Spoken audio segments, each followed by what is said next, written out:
Après leur victoire de buts à 1 la semaine dernière à Saint-Genis-Laval, l'Olympique de Valence recevait Andrézieux hier soir sur l'annexe du stade Pompidou dans le cadre de la 7e journée de SR2 Groupe D. Les Valentinois ont mené parfaitement les débats et la première action est à mettre à leur actif. À la 3e minute de jeu, Marwan Benmida se retrouve seul face à Baptiste Chaplon qui aura le dernier mot face à l'attaquant valentinois. Sur la minute suivante et sur un coup franc bien tiré par Nicolas Mbertech, Julien Argaud est à 2 doigts d'ouvrir le score. À la 6e minute de jeu, Maxime Friol s'en va tout seul sur le côté gauche, déclenche une belle frappe qui passe juste à côté du portier andrésien Boutéoné. Les joueurs d'Andrézieux reprennent un peu le sens du jeu et à la 30e minute de jeu, Raphaël Guillet décoche une frappe qui passe à droite de Nicolas Baudrier. À la 35e minute de jeu, Valence est tout proche d'ouvrir le score sur corner, mais c'est sans compter sur l'arrêt réflexe de Baptiste Chaplon qui repousse la tête de Gaëtan Guffroy. À la 41e minute de jeu, sur un nouveau coup franc de Nicolas Mbertech, Loïc Manine smash trop sa tête et passe juste à côté des buts du portier d'Andrézieux. En seconde mi-temps, à la 50e minute, Loïc Manine se présente seul face à Baptiste Chaplon qui commet une grosse faute sur l'attaquant aux abords de la surface de réparation. Après concertation, l'arbitre sortira le carton jaune. À la 53e minute de jeu, Valence est tout près d'ouvrir le score avec ce tir croisé de Marwan Benmida. À la 57e minute, sur une superbe ouverture de Geoffroy Ginsel, Julien Argaud récupère le ballon et s'en va tremper le portier andrésien Boutéoné du bout du pied. L'Olympique de Valence mène alors 1-0.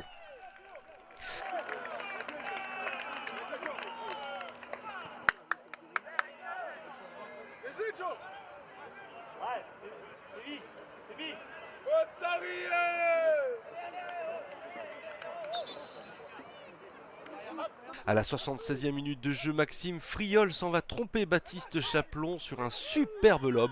Le break est alors réalisé pour les Valentinois.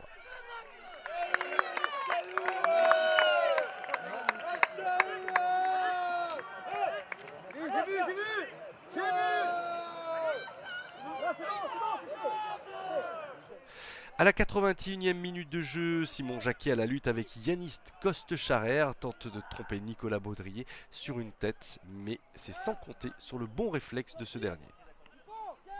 En toute fin de partie, Valence enfonce le clou par Maxime Friol, bien servi par Samuel Redondo.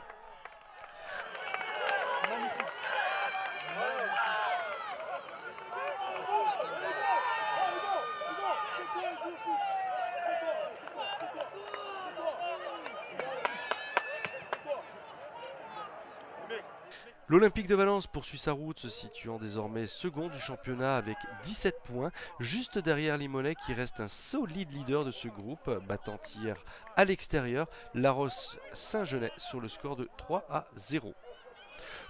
Le prochain match des Valentinois, ce sera le 18 novembre, donc la semaine prochaine, à Cessiné.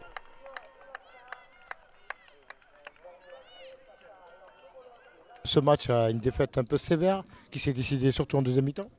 Sévère, non, je ne suis pas d'accord avec vous. C'est entièrement logique. On est tombé sur une très bonne équipe de Valence, mais nous, on n'a rien ressorti de ce match. Je suis extrêmement déçu de mon équipe, du niveau de jeu, du niveau technique, aussi des attitudes sur le terrain. Donc il n'y a rien à dire. 3-0, c'est bien payé pour nous, donc c'est pas sévère du tout. Et qu'est-ce qu'il a manqué justement? C'est cette hargne, ce collectif qui a manqué? Ou c'est le jeu en lui-même qui n'était pas à la hauteur par rapport à Valence? Il a tout manqué aujourd'hui, donc je pourrais pas citer quelques points précis. Il a tout manqué. Alors c'est vrai qu'on est une équipe jeune. Je veux bien mettre quelques circonstances atténuantes sur la jeunesse, mais à un moment donné, quand techniquement on n'est pas à la hauteur, quand on récupère pas un ballon, on ne peut pas jouer au foot, quoi. Et surtout contre des équipes comme ça qui eux vont jouer la montée et qui sont solides de partout. On est la réserve, donc on a fait le choix cette année de partir qu'avec des jeunes. Hein. Là on avait 10 1998. Donc bon, il n'y a pas tout à mettre à la poubelle. Hein. Depuis le début de saison, il y a des choses qui sont intéressantes. Ça ne va pas se mettre en place comme ça. Il y avait une belle équipe de Valence qui joue la montée. Bah, aujourd'hui, on ne se cache pas, on veut prendre du plaisir, on disait à chaque match, on prend les matchs les uns après les autres. Donc aujourd'hui, on est bien, on a envie d'y rester, on a envie de rester en haut. Après, on ne s'enflamme pas non plus. Par contre, moi j'apprécie parce qu'on a fait un gros match là, pendant toute la première mi-temps déjà. On doit être déjà à l'abri. Mais dans l'intensité, dans la technicité, je trouve qu'on a fait un match plein, donc c'est bien. Maintenant, il ne faut pas s'enflammer, il faut continuer. On a été récompensé en deuxième mi-temps.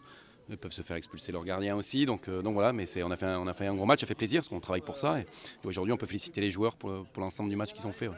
Oui, mais on a vu que Marouane s'est blessé, Marouane Benhamida s'est blessé, c'est pas trop grave? On espère que c'est pas une fracture de la clavicule, c'est possible que ça soit ça. Si c'est ça, ça ferait encore un joueur de plus blessé, parce que Benjamin Reynaud, aujourd'hui, on sait qu'il a le ligament croisé aussi. Donc, mais bon, on voit qu'on a des ressources quand même, hein, malgré la semaine dernière, on avait 9 blessés et 2 absents, c'est-à-dire 11 joueurs en moins, on est resté performant. On a vu qu'en Coupe Rhône-Alpes, tu as remanié l'équipe, tu as rajeuni l'équipe. Donc on travaille pour ça, on avait un gros effectif, on a des jeunes, on a des bons jeunes, un bon amalgame, et voilà, donc du coup on arrive à rester compétitif. Donc on va continuer à bien bosser et bien récupérer pour se préparer ces ciné maintenant la semaine prochaine. Moi je suis satisfait parce qu'il y a le contenu, on marque plus de 2 buts et demi par match là, cette saison. Les autres années on voyait qu'on avait des difficultés à marquer. Aujourd'hui c'est la première fois qu'on prend pas de but, donc je suis content aussi. Je m'attachais à ce qu'on n'en prenne pas et on en met 3 encore aujourd'hui, donc ça prouve que le fond de jeu paye. Voilà, il y a une qualité de jeu, on demande à essayer de bien jouer au ballon. Voilà, aujourd'hui on maîtrise bien notre projet de jeu, donc on est satisfait, on est content avec le staff. Là, je suis content aussi du travail qu'on fait avec Nico Rouver et Mathieu Sylvestre. Voilà, c'est une belle équipe qui travaille ensemble, donc on peut être très content pour le club. Et puis on l'a dédié à notre président, c'était son anniversaire la semaine dernière, donc on va lui dédier cette victoire. Un doublé. Premier but magnifique sur un super lob. Deuxième but limite hors jeu. Mais très très beau but. Ouais, le premier, oui, le gardien a avancé, du coup je le vois, donc je le lobe. Et le deuxième, c'est limite, faudra revoir sur la vidéo. Alors c'est ton 10e but, toute compétition confondue. Oui, ça doit être ça, peut-être. Comme quoi, hein, j'ai des infos. Si tu es revenu de blessure, tu n'as pas joué la Coupe de France, tu n'as pas joué dimanche passé aussi. Tu as 2 matchs où tu n'as pas joué. Ouais, je me suis fait mal au genou il y a 2 semaines. Donc j'ai été mis au repos pendant 1 semaine et ça va mieux. Et puis bon, voilà, ça me permet de jouer. Est-ce que tu as un but dans ta tête? Est-ce que tu as un but de marquer beaucoup de buts cette année? Oui, évidemment, je suis devant. Faut faire marquer, il faut faire gagner l'équipe. Donc, buteur et passeur aussi. Hein. Oui, c'est mon rôle, donc il faut que je fasse le maximum. Voilà, Julien, premier buteur du match, hein, bien sûr. Tu as fait un super match aujourd'hui, dans la relance, dans les passes. Un excellent match. Ouais, c'est vrai qu'aujourd'hui j'étais en forme, je me sentais bien physiquement. Voilà, après, quand je peux pas à l'entraînement, j'essaie de m'entraîner un peu de mon côté. Là, en première mi-temps, je me sentais très bien. La mi-temps, pas de douleur particulière, pas vraiment essoufflé ou quoi que ce soit. Après, deuxième mi-temps, on reprend. Et puis sur l'action, je fais le pressing, je récupère le ballon, un bon contrôle. Je pousse un peu le ballon, après je vois le gardien qui avance. Je cale un pointu. Bon, ça fait partie du foot aussi, hein. C'est toujours bon à prendre. Oui. Je reviens doucement, effectivement. Après, pour moi, c'est un des matchs de référence qu'on a fait depuis le début de l'année. Franchement, on a été très très solide collectivement, individuellement. On a répondu présent, on a fait ce qu'il fallait faire. Après, voilà, c'est bien pour la suite. En tout cas, j'espère continuer comme ça. L'objectif, c'est le maintien ou la montée? Voilà, étant deuxième du classement, maintenant, on va essayer de viser la première place. Hein. Il n'y a qu'une équipe qui monte en plus. Voilà, on est à 4 points de Limonest, on le sait. Et après, on sait ce qu'on a à faire aussi. On va faire le maximum pour essayer de les rattraper et pourquoi pas les doubler. Exactement. Merci Julien. Écoute, au prochain match. Je voudrais juste passer une petite dédicace à toute la famille qui sont venus, les collègues, tout ça, Lolo, le kiné. Et je voulais aussi souhaiter un bon anniversaire au président. Voilà. À Jean-Marie, voilà. Bon anniversaire Jean-Marie. Merci. Merci Juju. Max, capitaine d'Andrézieux. Max, c'est un match difficile. Hein. Vous êtes tombé sur une équipe de Valence très difficile à jouer. Ouais, je pense que c'est une des plus belles équipes qu'on a affrontées dans la poule. En plus, on n'a pas été bons, hein. On a été nuls dans les duels. Nous, on a fait un très mauvais match. Eux, ils ont bien joué. Ils méritent largement leur victoire. Et j'espère qu'ils vont faire une bonne saison parce qu'ils ont vraiment une belle équipe. Oui, vous avez une équipe très jeune, bien sûr. Très très jeune. Qu'est-ce qui vous manque? Il vous manque un peu apprendre. Vous voulez apprendre pour jouer ou vous voulez construire une équipe où vous essayez de tenir ce cap-là, de résister? C'est vrai qu'on a une équipe très jeune. La plupart, c'est des 98, des 97. Et on est dans une année où on arrive dans le championnat senior. La plupart, ils découvrent le championnat senior. Donc c'est vrai qu'on a à apprendre, mais là aujourd'hui il nous a manqué beaucoup trop de choses, ça venait même pas de la maturité ou quoi que ce soit, on a juste simplement pas été bon et c'est pour ça qu'on perd, ça vient pas que de la maturité. Et est-ce que être une réserve d'une équipe qui joue au plus haut niveau, est-ce que c'est un inconvénient pour vous? Non, c'est pas un inconvénient justement, là on est des jeunes, ils nous donnent la chance de jouer à ce niveau, on doit faire des bonnes performances pour pouvoir aspirer à jouer plus haut. Écoute Max, merci beaucoup en espérant que vous allez faire un beau championnat. Et se maintenir déjà, c'est une bonne chose. Ouais, merci. Merci. Merci. C'est bon? Voilà.